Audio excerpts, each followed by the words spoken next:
Me shumë kënaqësi bisedoj me zotin Albert Musliu, është drejt për drejt nga Gostivari, dhe e di që në Gostivar kemi shikues shumë të radio televizionit 1 edhe të Kosovës, edhe të Maqedonisë së Veriut. Të ngjatjeta zotin Musliu. Ngjatjeta. Si është sot Maqedonia përgjithsisht pas ditës së zgjedhjeve? Sot është pak më e qetë. Mbram kishim festime, kishim emocione. Sot besoj se dita vazhdon si çdo ditë e parë e javës. Njerëzit kanë punë, duhet vazhdojnë me punët, edhe duhet ka pak t'i kthehen realitetit ditor. Gjithsesi, por dita zgjedhjeve është shumë e gjatë, ajo vazhdon deri natën vonë, duke ndjek shpalljen e rezultateve dhe festat e partive politike. Po për ju, si ishte ky rezultat? Sidomos pyes për partitë shqiptare. Kishim, domethënë, ne ishim tash bombarduar për kampanjave politike gjatë gjithë kësaj periudhe, edhe gjithsesi se pritshmëria më e madhe, domethënë, ajo ishte në Çajir edhe në Tetov, sa e kuptova unë, Çajiri është përmbyll si proces zgjedhor, Tetov vazhdon raundin e dytë, Gostivari është përmbyll, mund të them se Gostivari ka pasur atmosferë qetë edhe para zgjedhore, atë tregon edhe rezultatet, kishte një proces shumë interesant, ku kishte uroj që mos tjetë, por kishte një formë bojkotit tjetë, me qëllim që mos arrihet censusi, i cili është 1/3 e votuesve plus 1. Shoh se akoma ka dilema lidhur me atë çështje, ndërsa rezultatet e fituara tregojnë se nuk ka dilemë në përzgjedhjen e qytetarëve të Gostivarit. Gjithsesi do jetë një betejë në Struk, besoj se Kërçova do ta ketë një sfidë, se në raundin e dytë kalon kandidati VMRO DPMN-s dhe kandidati AKI-s. Do të shohim si do të reagojnë votuesit shqiptarë të Kërçovës, a do të japin votën kandidatit të AKI-s, ose disa prej tyre do të vendosin edhe të abstinojnë. Nga rezultatet, kjo është një shtet i vogël si Kosova, edhe varësisht prej nga vijnë votat, ju e dini përafërsisht edhe kush ka përmbajt edhe si ja ka dhënë votën. Nuk i dini individualisht, po si grupacione gjithsesi se i dini. Po, raundi i parë i dha një epërsi të qartë VMRO-s. Cila është pesha reale e raundit të parë me raundin e dytë të zgjedhjeve? Varësisht prej rrethanave, domethënë në Tetov, në Gostivar kemi pas rast para 2 cikle zgjedhjesh ku kandidati i aleancës asaj kohe humbi raundin e parë, raundin e dytë fitoi. Kemi pas cikle zgjedhore ku dallimi ndërmjet parit të dytit është aq i madh, po nuk e arrin censusin që të ketë mbi 50% që të mbarojnë në raundin e parë. Besoj se në Shkup situata është, në qytetin e Shkupit është më e qartë, besoj se kandidati VMRO DPMN-s i ka shanset reale më të mira të fitoj. Nuk e di si është situata me Këshillin e Shkupit, po mendoj se që situata është më e qartë. Në vende tjera, gjithsesi se do të ketë një betejë pak më të koncentruar, se edhe partitë do të fokusohen në pak komuna. Kemi rastin e Dibrës, ku kandidati, sa e di unë, kandidati i Vlenit ka kaluar raundin e dytë dhe kandidati i Panvarur. Të dy janë shqiptarë, tash kujt do të japim votën votuesit e AKI-s, vlen ta shohim, varet prej marrëveshjeve që do të kenë ose do t'i lajmë qytetarët vetë vendosin. Se aty nuk ka rrezik që mos zgjidhet shqiptar. Kemi një situatë unike ku në komunën e Çashkës, për shembull për herë të parë kemi kryetar komune shqiptar, ajo vlen turohet.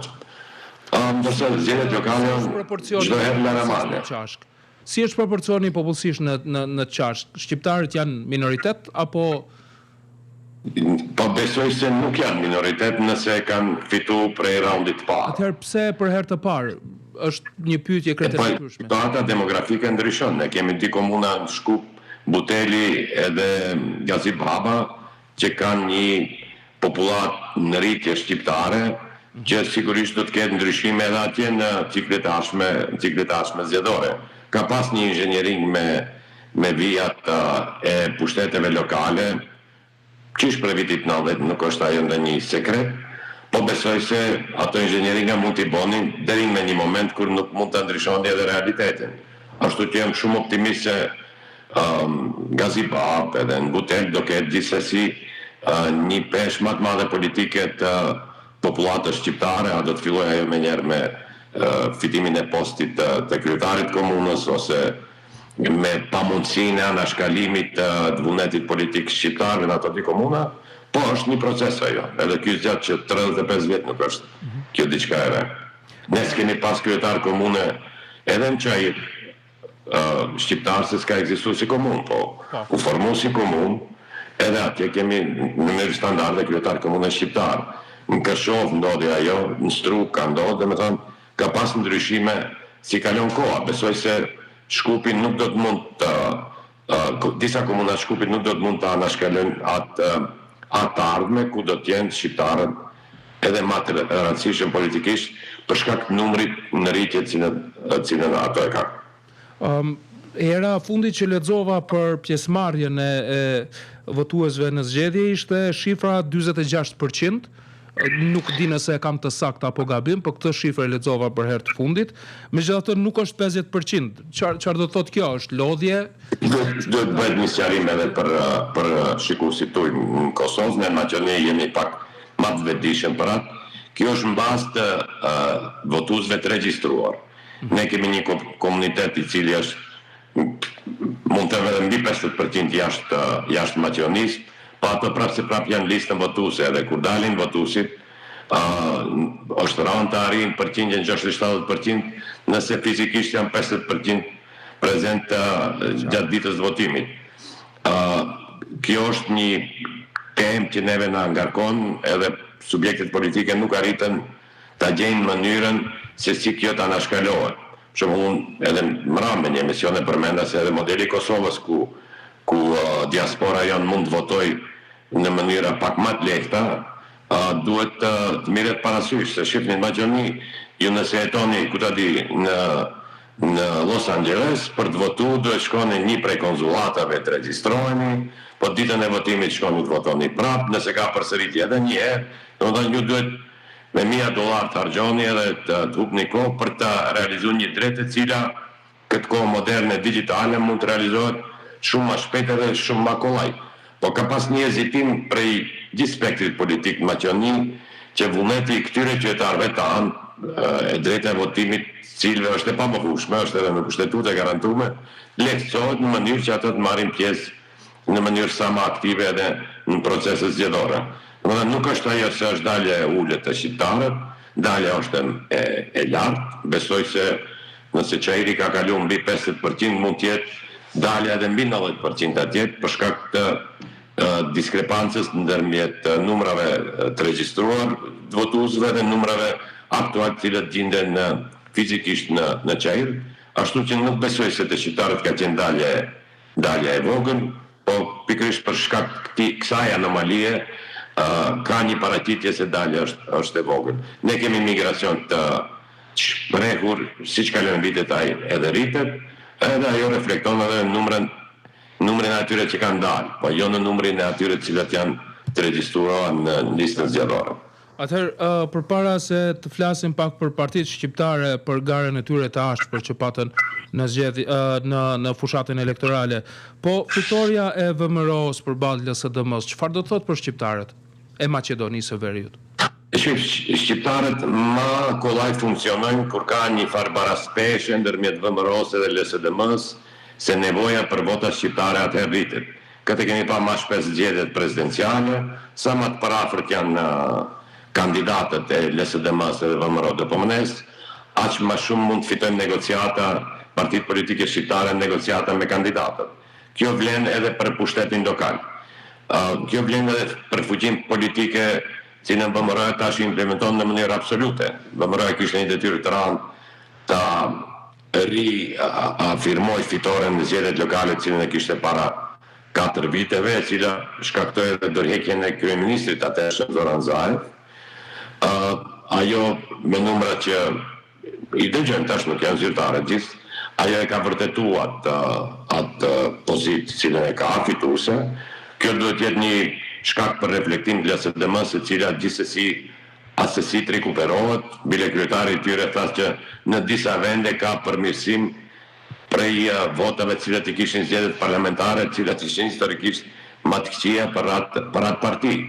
Ashtu që nëse nuk bëjmë diçka në reorganizimin e vetë edhe si tema pastrimin e mesazhit të cilën u dërgojnë qytetarëve, rritjen e besimit qytetarëve ndaj tyre, besoj se mund ndodhë që vendi i LSDM-s ta zënë ndaj një parti politike tjetër. Kemi edhe konkurrente, kemi Znamin, ku struktura pak a shumë është e njëjtë. Znami janë ato të cilët kanë dalë nga LSDM-ja, dhe kemi partinë e Majtë, e cila është një variant pak më ekstrem i të Majtës, që urojmë mos ndose. Nëse ato forsohen, kjo do të ketë një përgjigje edhe prej komunitetit shqiptar, sigurisht me ndonjë parti e cila do të ketë si balans i atij të ekstremizmit cilën partia e Majtë e Maqedonisë e promovon, që sigurisht nuk do të ndikonte pozitivisht në